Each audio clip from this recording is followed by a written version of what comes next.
noches a todos, todas. Agradeço a presença de vocês acá, ¿no?, para este diálogo sobre este livro, ¿no? Toda vez que se escreve um livro, se imagina a função social que ele pueda cumprir, ¿no?, que é justamente compartilhar o conhecimento construído a partir de umas realidades muito concretas e que isto pudiera de alguma maneira contribuir para a reflexão de soluções também em outras partes. Então, agradeço a presença de vocês acá nesta noite para dialogarmos sobre este livro. Bueno, inicialmente pretendo fazer aqui uma contextualização, ¿no?, del livro, e depois vou retomar então as perguntas de Bernardo.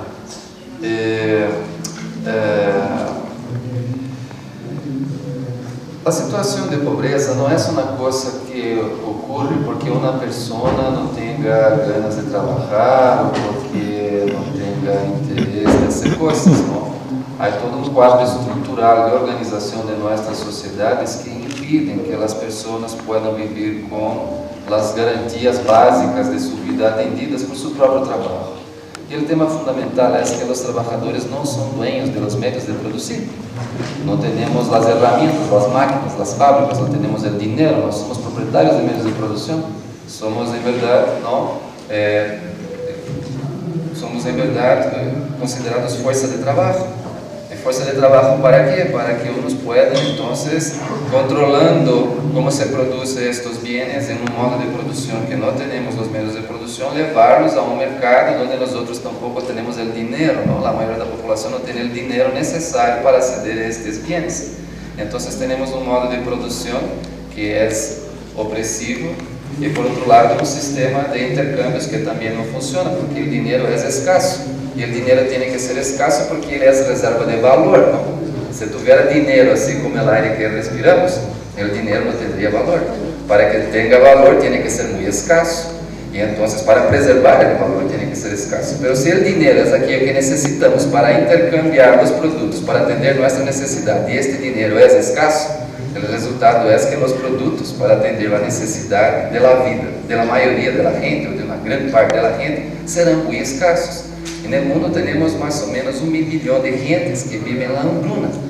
E isto não é por acaso, não é por falta de conhecimento, é porque há um modo de organizar a economia para isso, para que se acumule valores explotando o trabalho das pessoas.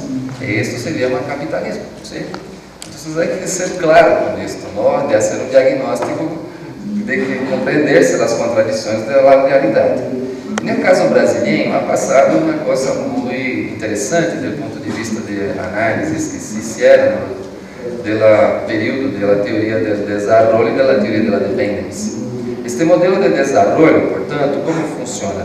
Se buscou que houvesse uma substituição de importações. Os produtos que vêm de fora vamos a produzir em nosso país mesmo, não? E com isso, então, se imaginava promover um processo de industrialização no país. Isto, de hecho, ocorreu. Muitos produtos foram substituídos por outros produzidos no país. E empieza a haver um processo de industrialização. Mas isto não significa que tenhamos rompido a dependência, porque as empresas que estão produzindo aí são as próprias multinacionais, não? Que vêm aí e produzem aí. Então, há a industrialização deste país, mas, por outra parte, o valor econômico produzido aí sigue fluindo-se da periferia para os centros hegemônicos. Por outra parte, estas indústrias se concentram onde já há um certo mercado consumidor. Por quê? Porque é onde se vai vender o produto. E então a indústria se concentra aí. As gentes que querem trabalhar na indústria, que fazem? Saem do campo e vão para estes lugares para trabalhar aí, pois aí está concentrado as ofertas de trabalho.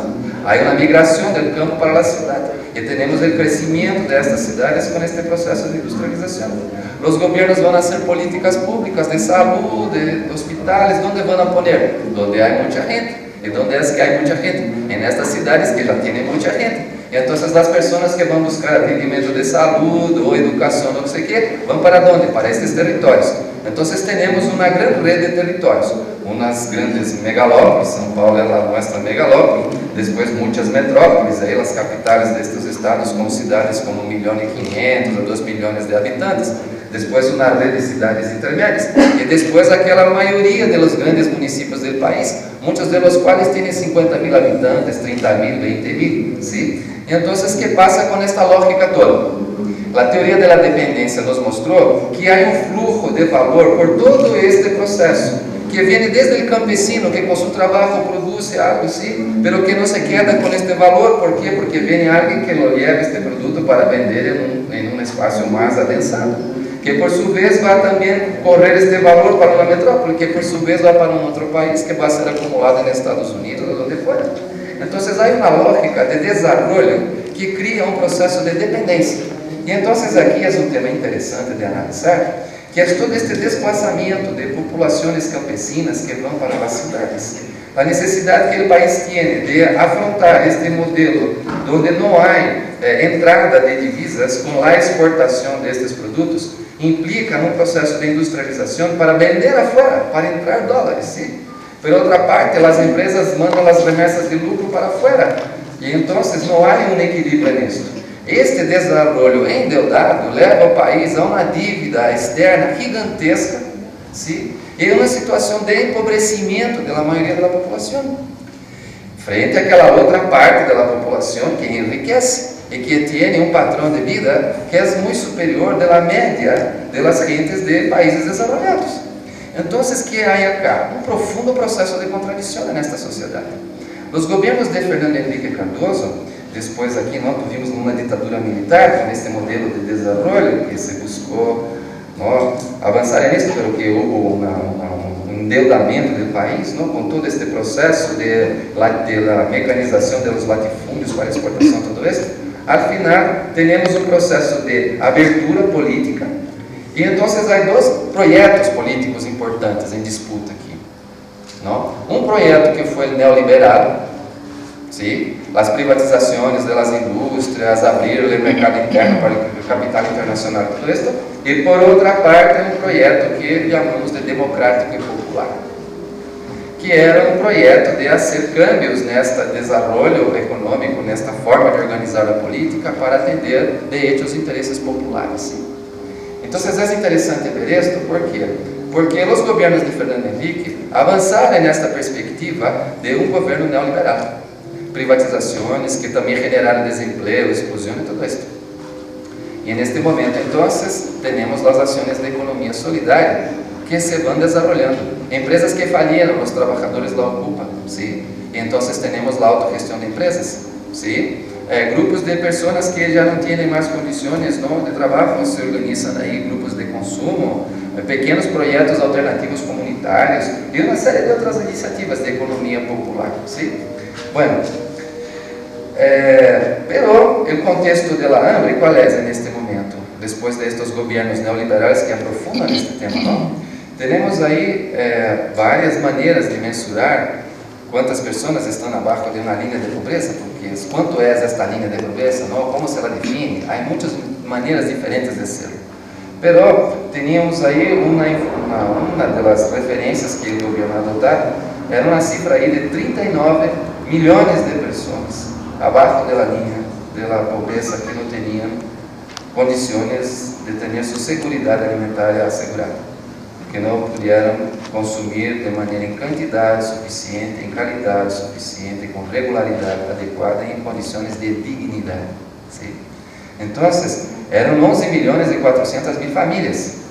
Bueno, então, ¿cómo es que se hace para transformar esta realidad? ¿Sí? Y ahí vamos a entrar ya en el tema del hambre cero, ¿no? La primera cosa es que las personas, y esto es la gran contradicción, ¿no? Que se coloca ahí, las personas no pueden ser objeto de política pública. Las personas tienen que ser sujetos de su propia liberación, ¿sí? No se trata de tratar a uno como si fuera un objeto que ahí necesita de asistencia de aquel, como si fuera una cosa a ser tutelada, ¿no? Las personas son sujetos de su propia capacidad productiva, de su trabajo, de su cultura, de su conocimiento, ¿sí? Tiene que ser sujeto de su propia liberación, ¿no? Entonces, ¿cómo es esto?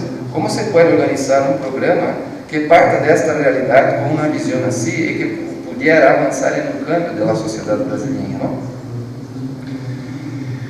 Pues aquí tenemos entonces, en el caso del programa Hambre Cero, un duplo abanico de acciones, ¿no? Que Bernardo ya ha trabajado. Una de ellas de acciones emergenciales, ¿no? Entonces, de hecho, la gente poder tener comida. Si la gente tiene hambre, la primera cosa es que tiene que tener comida, ¿sí? Entonces no se puede hacer otra cosa, hay que atender esto. Y entonces ahí tanto estos programas de atención con canastas, lo que fuera, pero el tema también era de producir el alimento, huertos comunitarios, comedores populares, y una serie de otras, educación para el consumo y otras cosas que tenían que ver con esto, ¿no? Pero ¿cuáles son las acciones estructurantes? Porque solamente esto no va a cambiar la realidad. La persona come hoy y mañana otra vez está en la situación de hambruna. ¿Y cómo se transforma esto? Entonces, ahí había una política que era considerada emergencial, que era transferencia de ingresos. Esta tarjeta de alimentación era emergencial. Se imaginaba que se ofrecía a la persona por un año, por más medio año, y después ya no tendría más necesidad de esto, porque ya tendría la capacidad suya productiva realizada de alguna manera y que no necesitara más de esto. Entonces era una cosa transitoria. Esta política después se tornó una política estructurante y dejó de ser transitoria para ser permanente. ¿Por qué? Porque el tema era cómo generar 11 millones de puestos de trabajo en un año, ¿sí? Era una cosa prácticamente imposible. Y entonces se transitó de una política provisoria para una política permanente. Pero en Brasil también había quien defendiera un programa de ingresos mínimos para todos, que no fueron solo para los pobres, que solo lo distribuyera para todas las personas, una cierta cuota de valor, independientemente de su ingreso, ¿sí? Hay diferentes propuestas ahí que circularon, pero lo que al final se mantuvo fue un programa de transferencia permanente de ingresos para las poblaciones que están abajo de un cierto nivel de ingresos familiar, considerado ahí también el número de personas en la familia, ¿no? Pero el principal acción estructural de este gobierno, y es aquí que yo me gustaba poner la énfasis, que también ha sido una demanda aquí ya hecha, es este tema de los consorcios de seguridad alimentaria y desarrollo local, ¿sí? Vean que estas políticas todas de hambre cero, muchas de ellas fueron producidas antes del gobierno Lula, ¿no? Por un instituto que estaba desarrollando propuestas de todo esto, ¿no? Cuando Lula asume ya hay un conjunto de estas propuestas ahí. Cuando yo fui invitado a colaborar en este equipo de hambre cero, fui ahí como consultor, no fui miembro del gobierno, pero que ellos me trataban como si tuviera la misma condición, pero yo era consultor. Y en este trabajo que hice yo, hice una revisión de estas políticas, proponiendo otras cosas que no estaban ahí. Pero lo que pasa es que las personas que estaban en el control de esto muchas veces no tenían claridad de lo que era la economía solidaria, de sus horizontes estratégicos, de cómo se pudiera cambiar las cosas así. Y entonces esto todo tuvo que ser hubo mucha dificultad en esto. En muchos lugares estas políticas fueron implementadas no en una perspectiva de transformar el Brasil, sino de atender al hambre de la gente. Hay gente con hambre, vamos a crear condiciones para que no exista más hambre, pero sin afectar las estructuras económicas, sin afectar las estructuras de poder, ¿sí? Pero había otras, sí, es una forma de asistencia social, ¿sí? Pero que tampoco es, como se dice, clientelismo, ¿sí? Es una cosa diferente, porque esta tarjeta a alimentación, ¿cómo es? Es como una tarjeta electrónica de estas que cada uno de ustedes, algunos, todos, no sé, tiene ahí de banco, ¿no? Estas tarjetas que tenemos, una tarjeta de banco, es una tarjeta así. Y la familia que la tiene va a un banco, ¿sí? En el día que quiere, como quiere, cuando quiere, va con esta tarjeta al banco y saca su dinero. No existe intermediación de nadie, de ningún partido, no hay reunión de nadie, de gobierno, de uno que viene diciendo, no, mira, no sé qué. Pero hay una contrapartida que tiene que cumplir. ¿Sí? Los niños tienen que estar en la escuela, carta de vacuna, en día, hay otras cosas que son una contrapartida que se exige para que esté en el programa, ¿no? Pero entonces no es una política clientelista, ¿sí? Pero el tema es que tampoco es una política de un cambio estructural de las relaciones de explotación, de dominación que existen en el país. Pero en este programa del CONSAG había una perspectiva muy interesante. ¿Por qué? Es por esto que creo que es interesante dar un poquito más de atención a él. ¿Qué era este programa? Ha sido hecho un mapeo de las regiones que eran las regiones más empobrecidas mismo del país. Y se agrupó los municipios por territorios más amplios. Y en estos territorios se constituyó un consorcio. un consorcio de seguridad alimentaria y de desarrollo local. Bueno, ¿cómo funcionaba este consorcio? Había un consejo que tomaba las decisiones. 2/3 de este consejo eran de la sociedad civil. Y lo que se esperaba era que fueran de los sectores populares de la sociedad civil, que era todo un proceso de elección de estos representantes. Y 1/3 era del poder público. Y este 1/3 que era del poder público era dividido en 3 partes. Un representante local del poder municipal, un otro estatal y un otro federal, pero 2/3 de la sociedad civil. ¿Qué significaba esto? Significaba que la sociedad tenía en las manos la posibilidad de definir su proyecto de desarrollo para su territorio, con autonomía, para decidir lo que quisiera. Y entonces, con estos 2/3 pudiera proponer, por ejemplo, un plan de desarrollo de un territorio en una lógica de economía solidaria, con todo lo que se proponía dentro del programa. Esto ahí es el documento número 2 que habla de la economía solidaria, con todas estas herramientas de bancos comunitarios, monedas sociales, grupos de consumo, empresas de autogestión, fondos, tiendas de comercio, todo esto en una lógica de economía solidaria. El territorio tenía esta autonomía para proponerlo. Ese cambia el gobierno municipal, ¿qué pasa? 2/3 siguen ahí representantes de la sociedad. Se cambia el gobierno estatal, 2/3 es la participación de la sociedad. Se cambia el gobierno federal, 2/3 aquí está acá. O sea, se garantizaba que las personas de un territorio pudieran tomar en sus manos la política del desarrollo de su territorio para atender a qué cosas, su buen vivir, ¿no? En aquello que ela considera como debería ser realizado, ¿no? Entonces esto era una cosa muy interesante. El gobierno Lula ha abierto un espacio de participación popular que fue muy fuerte. Muchas conferencias nacionales de todo tipo, ¿sí? De educación, de juventud, de negros, mujeres, de economía solidaria, produciendo documentos, propuestas que eran levados al gobierno. Pero no que el gobierno necesariamente fuera a implementar aquello, pero es la proposta de la sociedad. Muchos consejos nacionales, porque algunas políticas pasaban por estos consejos que tenían la atribución de decidir sobre estas cosas. Entonces se crearon muchos espacios de participación, pero no suficientes, ¿no? Y que tampoco consiguieron, de hecho, construir, ¿no? Un avance de lo que es fundamental para el cambio de una sociedad, que es la construcción de un poder público no estatal. Entonces aquí viene todo este tema después que vamos a entrar ahí, ¿no? Del tema del político y del social, ¿no? ¿Por qué? Porque se trata de construir flujos de poder en la sociedad en que los actores de la sociedad civil se organizan, tomando en las manos su destino. O sea, que ejerzan su poder político en sus organizaciones. Movimentos, ONGs, sindicatos, cooperativas, pero que son autónomas, autogestionadas por ellos propios. Y que nessa esfera de construção de um poder público puedan formular sus proyectos de sociedad. Y a partir de ahí entonces presionar el Estado para que cosa? Para que podamos transferir del Estado certas atribuições que son del Estado para este poder público no estatal. Por ejemplo, un CONSAT, ¿qué es esto? Es un poder público. Una partecita es estatal, no 1/3, pero 2/3 es sociedad civil, que tiene la capacidad de impulsar esto. Y por otra parte, puede traer para sí la responsabilidad de promover, de definir un plan de desarrollo para un territorio, a partir de la sociedad misma, ¿sí? Con todos los mecanismos de participación de diferentes tipos, ¿no? Entonces, esto era la idea inicial de esto, que la sociedad tuviera capacidad entonces de tomar en sus manos su historia, ¿no?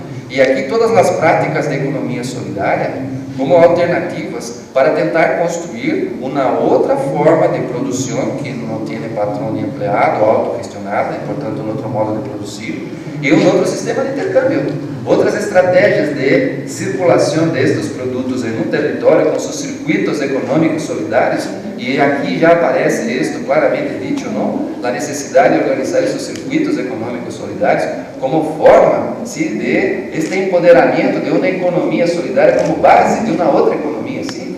Con sistemas de intercambio y de producción solidarios, criando otra forma de un poder público, que é um poder público da sociedade, Não é que, então no Estado dejemos de lado. Não, vamos a incidir sobre ele, ¿sí? Para quitar de atribuições que estão nas mãos dele, pero que deveriam estar nas mãos das comunidades. Para suprimir leyes que estão aí para favorecer os grandes especuladores financeiros, as grandes empresas multinacionais, os credores internacionais com estas deudas impagáveis, não? E transformar este Estado para que pueda ser expressão, então, de um projeto popular. Isto seria um governo democrático popular, ¿sí? Baseado num poder consolidado na sociedade. Não é o povo sair por la calle gritando, isto é importante também, não? Pero é o povo gestionando a política pública em suas manos, de maneira institucionalmente assegurada, que se cambiam os governos, não cambia o poder do povo, ¿sí? Em decidir sua história. Era um pouco isso a ideia destes Gonçalves, ¿sí? Que estava por trás deste câmbio de perspectiva que se hizo em algumas políticas que estavam previstas aí, não? Anteriormente. Então, aqui vou entrando aí no tema não, das redes, não? Estas redes de economia solidária partem das demandas, mas de quais demandas? Solamente das demandas de consumo de nossos hogares? Não? Quais são as demandas de participação popular da sociedade na definição das políticas públicas, do pressuposto da cidade, da planeação permanente, para impulsar políticas de reforma agrária, reforma urbana, que asseguram a cidadania, sim? Então, há acá também capítulos que tratam disto, não? De como se planear este desenvolvimento do território com estes ejes, com alguns campos muito claros, por exemplo, não? De la garantia da vida, do desenvolvimento humano, de los processos de gestão institucional desta política em um território, sim? Então, isto aqui estava, não? Aqui estava. Pero, o que passou com este programa, não? O que passou com este programa? É muito importante analisar isto para entender as contradições, conflitos e tudo isso, não? É claro que quando este governo Lula empieza, estas forças contrárias vão fazer o que podem para echarlo, não? Incluso neste momento já se buscava um impeachment de Lula, não? Alguns já buscavam qualquer coisa que pudiera, não? Derrubar o governo. E o governo perdeu a hegemonia no primeiro ano por estas políticas, porque todo este mapeio aqui das populações que eram atendidas por el programa, quem não fazia? A sociedade civil, que tinha acesso à internet para pôr aí, mira, as pessoas aqui em nossa comunidade que de hecho necessitam de este programa, é tal pessoa, decidida em um conselho gestor. E tinha na outra pessoa com a possibilidade de ver o que ela primeiro estava fazendo aí, se estava pondo os nomes certos ou se havia cambiado qualquer coisa, para que também se pudesse tratar de esto neste circuito, sim. Então, assim se hizo o primeiro mapeio de 1 milhão de famílias, as primeiras se mapeadas assim. Então, o que passava? Estes comitês da sociedade civil tinham poder, e os alcaldes já não puderam mais definir quem naquele município vai receber o subsídio do governo, não? Então, empieza a haver um conjunto de problemas. E quando Lula sofre uma situação de pressão no Congresso, que já não tinha mais autonomia, e estava numa situação muito difícil, que disse que foi Dilma que a proposta dessa estratégia, chama um encontro nacional com os prefeitos, com os alcaldes, não? São de 5.000 municípios que vão a Brasília, e então diz, mira, nosso governo tem programas muito importantes para os municípios, por exemplo, esta transferência de ingressos que vai aos municípios, está ativando a economia dos municípios, as populações estão comprando, estão consumindo, isto está ativando o comércio local, capacidades produtivas nos territórios, temos que sostener isto. Então os prefeitos dizem, não, está muito bem tudo isto, pero estes comitês gestores aí não são buenos, esta gente aí está sendo uma disputa com o poder local, a gente aí que está querendo salir candidato a isto, a aquilo. Então, isto não está bom. Deixa que os alcaldes definam este listado, ¿sí? Deixa que nós outros podamos dizer quem estará ou não estará nesta lista do programa, ¿sí? Então, empieza todo um processo de negociação, não? E se vai perdendo este controle da sociedade. Lula ha sido muito hábil porque aceitou isto, mas depois puso este listado na internet para que se pudiera ver, ¿no? Quien de hecho necesitaba no, y entonces es la sociedad que pasa a ser el control de lo que los prefectos, los alcaldes estaban haciendo, ¿no? Pero esto ya estoy concluyendo aquí para abrir a este diálogo, ¿no? Pero si vemos ahí en el libro, quien lo tiene ahí es la página 135, ¿no? Se ve claramente esta idea de arreglos, ¿no? Entonces, ¿qué tenemos aquí, no? Tenemos cómo se construyen estos circuitos económicos solidarios, ¿sí? Mapeos y diagnósticos de las cadenas productivas regionales, consumo de las familias, consumo de los gobiernos, consumo de los emprendimientos, lo que se produce ahí, residuos que son atirados a la basura, ¿sí? Desechos bien mapeados. Después, la atención bajo demanda. Esta demanda que hay, ¿cómo atendemos? ¿Sí? ¿Cómo se puede producir? Porque esto fue otra cosa muy importante que descubrimos, ¿no? Percibimos ahí. Esto ya la teoría de la dependencia había mostrado, ¿no? Todo este dinero va a un territorio muy pobrecito. La persona recibe este dinero para comprar comida. Y entonces, ¿qué hace ella? Compra un paquete de fideos. ¿Dónde ha sido producido este fideo? En la región más industrializada de Brasil. Por tanto, ¿para dónde fue el dinero? Para la región más industrializada del país. Claro. Entonces, transferencia de ingresos no significa desarrollo de un territorio. Era necesario construir los circuitos económicos solidarios en los territorios para que estos valores permanecieran ahí con una producción del propio territorio. Y entonces la idea ¿cuál era? Mira, si la gente tiene necesidades de fideos y no hay producción de fideos ahí, se lo produzca ahí. Si hay necesidad de jabón y no hay producción de jabón ahí, que se lo produzca ahí, de una manera integrada. Estos consorcios entonces pudieran construir un plan de desarrollo en esta perspectiva y con recursos federales implementar la creación de estas iniciativas productivas y su apoyo para que pudiera desarrollar estos territorios con la capacidad productiva del territorio mismo, con el consumo del territorio mismo, ¿sí? Entonces esto era la lógica que estaba puesta ahí. Y entonces, para concluir aquí, no voy a poder tratar de todo, no es posible. Pero ¿por qué no está el tema economía social solidaria aquí, sino economía solidaria? El segundo libro que organizamos ahí sobre este tema en Brasil, en el Instituto de Filosofía de la Liberación, hicimos un mapeo de las diferentes prácticas de economía solidaria que había en Brasil. Y había muchísimas, ¿sí? Y entonces invitamos a las personas que eran los principales promotores de esto, que hicieron así, ¿qué es? ¿Cómo se lo hace? El paso a paso para hacerlo así, y cómo esto se integra en una red de economía solidaria. Yo creo que una publicación aquí en México así sería muy buena, que todos pudieran investigar sus prácticas de economía solidaria, las más diferentes que hay, qué es, cómo funciona, cómo se lo organiza, cómo podemos integrarnos en red, ¿sí? Y en este momento descubrimos, ahí vimos que había varios tipos de expresiones. Unos hablaban de economía popular solidaria, por ejemplo, en el Rio Grande del Sur, ¿no? Con la idea popular, ¿de dónde viene? De un gobierno democrático popular, o de educación popular, una economía popular solidaria. Había en otros lugares gente que hablaba de socioeconomía solidaria, porque tenían ya una visión, ¿no? De una cosa más holística, ¿no? Que no se trataba solo de una economía, sino también de una sociedad que tiene que cambiar todas sus dimensiones, ¿no? Pero que muchas veces no pone la énfasis necesaria en lo económico, que tiene que tener también, ¿no? Pero entonces muchos conceptos ahí. Al final, decidimos nosotros utilizar economía solidaria, y punto, como una categoría que era más abrangente y que era capaz de comprender economía popular solidaria, socioeconomía solidaria, economía social solidaria, economía solidaria, todo dentro de una misma categoría. Esto no significa que se unificó las diversas comprensiones, porque hay muchas, ¿no? Pero era una manera de articular una identidad política de un proyecto estratégico, de un cambio de sociedad. Pues no puede haber una economía solidaria si hay explotación del trabajo. No puede haber una economía solidaria si no hay procesos de decisión democrática por los consumidores y por los productores. No puede haber una economía solidaria si el ecosistema es destruido, ¿sí? Entonces, una identidad de economía solidaria con una idea de red. Entonces, es esta la opción, no es por preterir el concepto de social, ¿sí?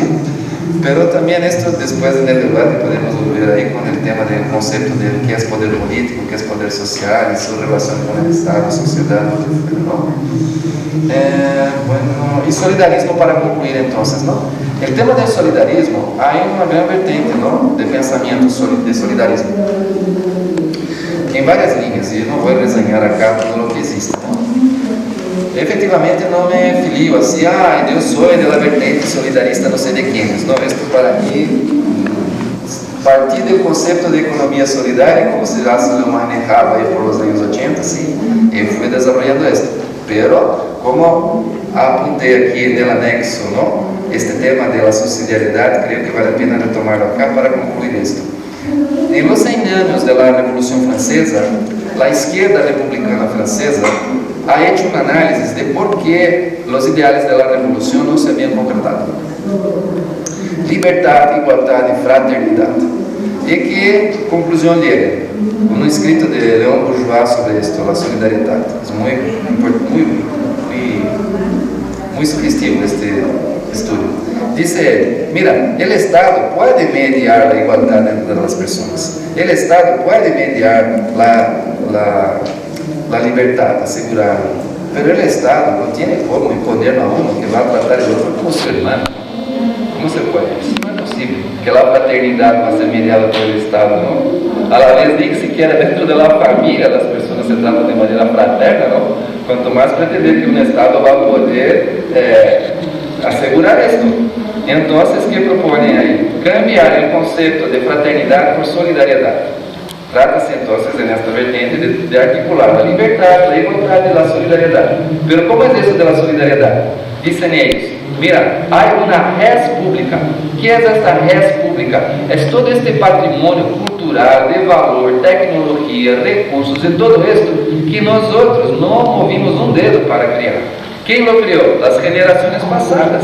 ¿Quién de nosotros inventó una silla, un calzado, un coche? Ninguno. Pero nosotros usufruimos de una silla, de un calzado, ¿sí? O sea, otros inventaron cosas. Es una res pública, es de todos. Pero lo que pasa es que en esta sociedad, algunos se apropian de estas cosas y otros no pueden apropiarse de esto.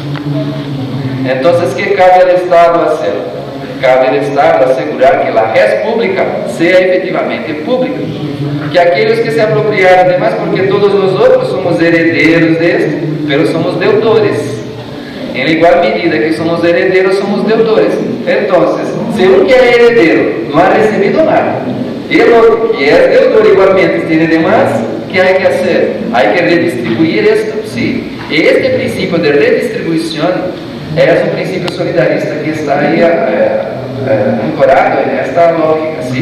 De que hay una red pública que tiene que ser compartilhada con todos. Bueno, hablé mucho acá, en casa, intentando explicar el libro, ¿no? Pero creo que ha sido un momento interesante para entender el cuadro todo, donde surgen sus propósitos. Y abrimos ahí para un pequeño diálogo, ¿no? Porque el tiempo ya avanza. Gracias.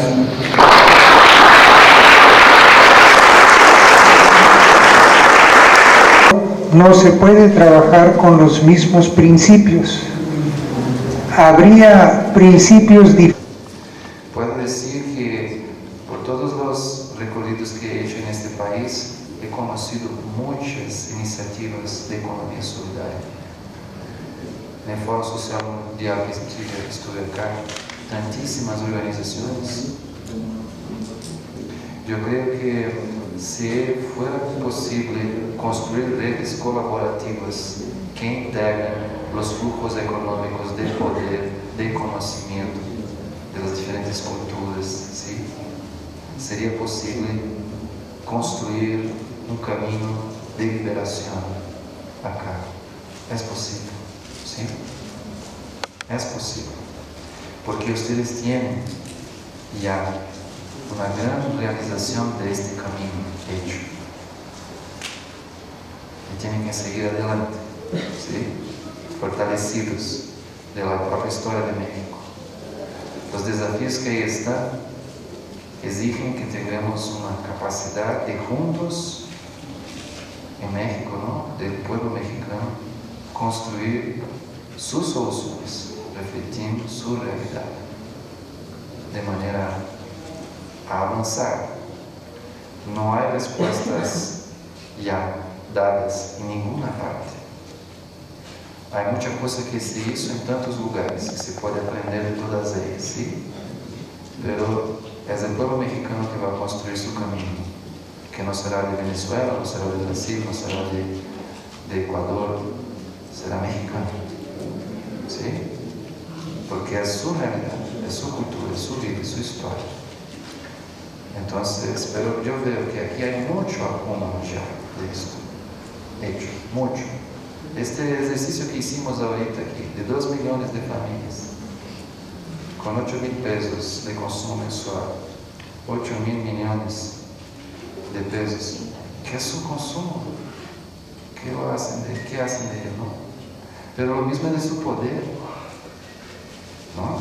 También es de su poder, 2 millones de familias, poder en su comunidad, ¿no? También lo es de conocimiento, también lo es. Entonces hay que conectar estos flujos de poder, flujos económicos y flujos de conocimiento para construir el México que ustedes quieren, ¿sí?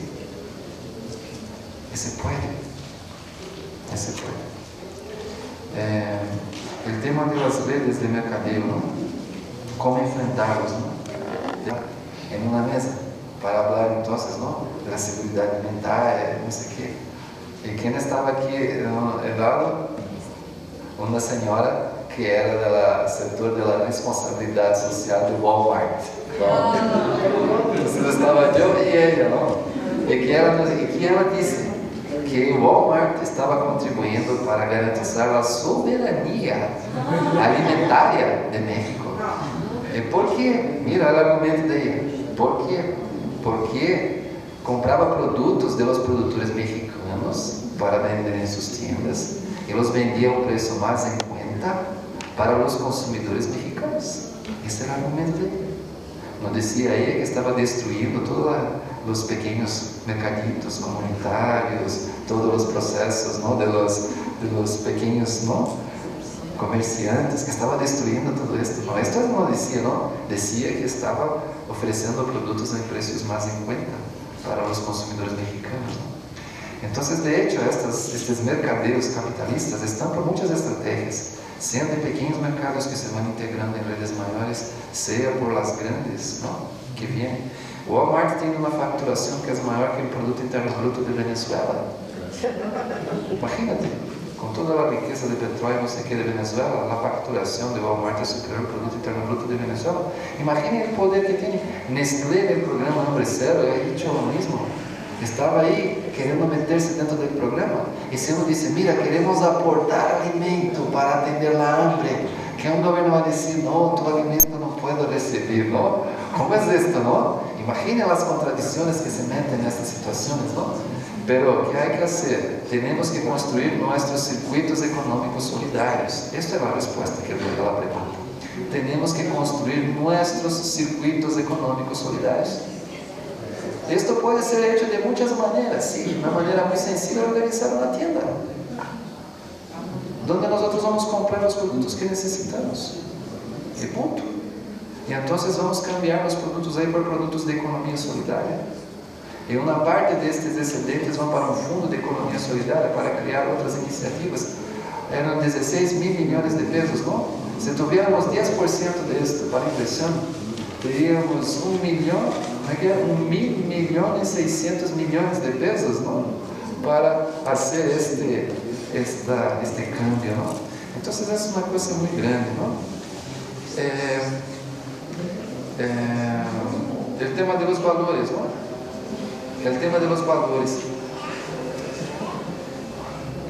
Si la economía solidaria es economía y solidaria, ¿sí? Si perdemos la dimensión de la solidaridad, los valores de la economía solidaria, ella se acabó. Si perdemos la dimensión económica de ella, también se acabó. Entonces hay que tener las dos cosas. Estos valores, ¿no? De la solidaridad, reciprocidad, liberación, cuidado con el otro, del ambiente, una serie de cosas que están ahí, ¿no? El precio justo, muchas cosas, ¿no? Eso tiene que ser vividos, ¿no? Y yo creo que es en la vivencia de estos valores lo que muestra su fuerza. Cuando buscamos vivir de manera coherente, cuando la persona hace todo un esfuerzo, ¿sí? Por conseguir hacer una compostaje de los residuos orgánicos que genera en su casa. Es todo un esfuerzo, ¿no? Es difícil hacerlo, ¿no? Pero ¿qué pasa? Cuando tu amigo ve en tu casa tu esfuerzo por hacerlo, dice, mira, ¿no? tenemos que hacerlo, ¿no? Voy a dedicar también yo 15 minutos para tratar de esto durante la semana, ¿no? Porque es importante, ¿no? Esto es, cuando nosotros no practicamos esto, porque se puede hablar mucho de las cosas, pero cuando las vivimos, es otra cosa. Porque es en viverlas que vamos a ver las dificultades que hay, cómo es seguir con esto o no, ¿sí? Entonces es muy importante esto. Entonces este tema de los valores, para mí es central. El principal valor para mí, el tema de la liberación, es que nadie libera a nadie, nadie se libera solo, ¿no? Los seres humanos se liberan juntos. Entonces, la libertad es éticamente exercida cuando promueve la libertad de los otros. ¿Sí? Ese es el principal valor. Cuando lo tenemos, ahí está. Y la última cuestión, entonces, es el tema de la educación en Brasil, ¿no? También este es otro mundo, ¿no? De cosas, no tengo cómo decir esto en dos palabras, ¿no? Pero puedo decir una cosa que creo ser importante. Hay un proceso de educación formal y hay un proceso de educación popular. Este proceso de educación popular es aquel que se hace ¿en qué lugar? En una asociación de moradores, en un movimiento de mujeres, en un movimiento de negros, en una organización de economía solidaria, en un sindicato, en nuestra casa, ¿sí? Este proceso de educación popular es fundamental do ponto de vista do cambio da sociedade que queremos. Não é a universidade, não é a escola formal que vai ser com que os alunos sejam solidários, que os alunos sejam justos. Sim, não é. A universidade tem que também trabalhar essa dimensão da ética, dos valores, de tudo isso, sim. Pero imaginar que então, mi hijo va a la escuela ahora tiene el rol de hacer las cosas, porque no, porque es la escuela. No, nosotros todos somos responsáveis por todo esto. La escuela cumple su papel, ¿sí? Pero si las otras dimensiones educativas de la sociedad no cumplen el suyo, no será la escuela que va a construir un proyecto de transformación de la sociedad, que va a construir una nueva afirmación de valores, no será la escuela que va, ¿sabe? No es, ¿sí? Nosotros tenemos que tener una participación activa en la escuela para cambiar contenidos programáticos, para cambiar ejes temáticos, para definir mejor los objetivos de ella, para que estos contenidos tengan que ver con la realidad misma, los valores que están ahí, las diferentes visiones, ¿no? La participación de la comunidad determinando esto. Y agradezco a la compañera que me alertó de este tema, ¿no? Ni siquiera me había dado cuenta de esto, que la Iberoamericana era una universidad privada, ¿no?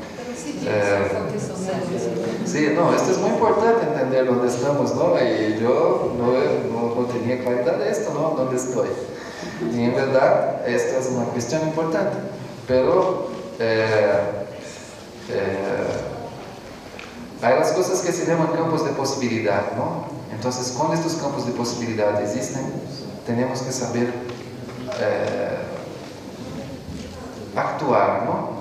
Para que podamos extender estos campos cada vez más, ¿no? Si es posible que en un espacio como aquel se pueda hablar de la manera como yo hablé con total autonomía, ¿no? Sobre la dimensión de la acción educativa en la economía solidaria, ¿no? Haciendo la crítica que tienen que hacer las estructuras de capital, de la acumulación de valor, por supuesto, de todas las instituciones, ¿no? Que explotan uno, sea vendiendo agua, sea vendiendo cualquier otra cosa.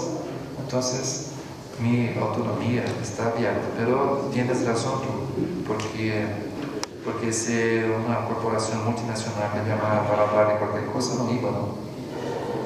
O sea, que estas fundaciones ahí de estas grandes corporaciones muchas veces ofrecen recursos, ¿no? En nuestras comunidades, ¿no? Para que tú hagas alguna cosa ahí, porque ellos tienen recursos para hacer, para no sé qué, de los niños, de la calle, de la plaza, no sé qué, para después poner sus carteles ahí, ¿no? Que la fundación no sé qué apoya, ¿no? La empresa X apoya el grupo de no sé las cuantas, que le da ahí, no sé, 100,000 pesos para hacer esto y después 1 millón de pesos para divulgar por el mundo, ¿no? Que ha hecho esto, ¿no?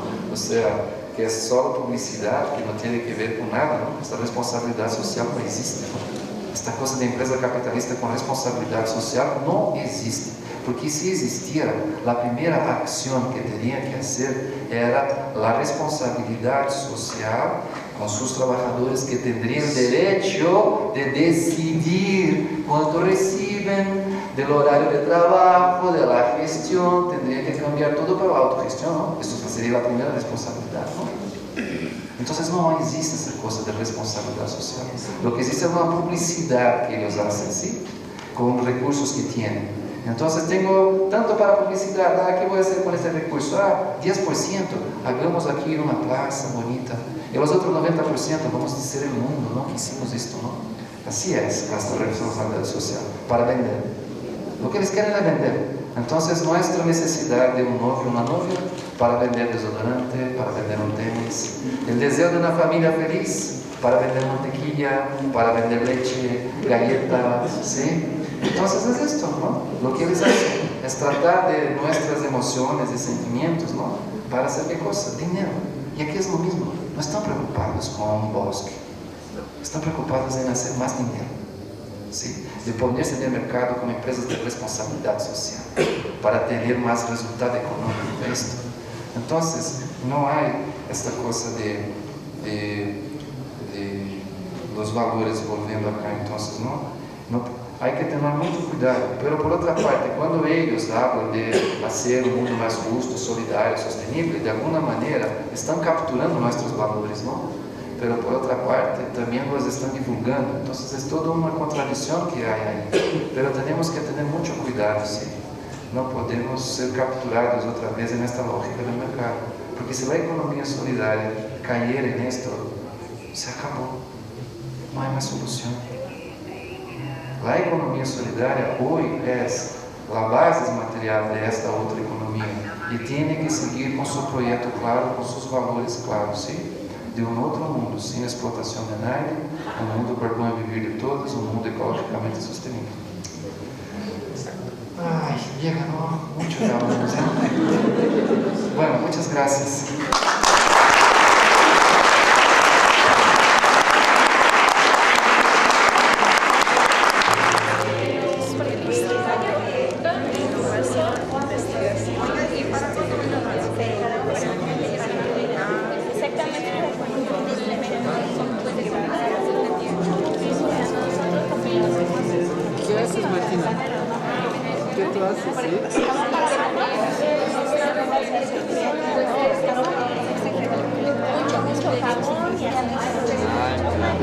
En la central de abastos y viene al seminario de cooperativismo, ¿verdad? Y con sus compañeros. Exactamente.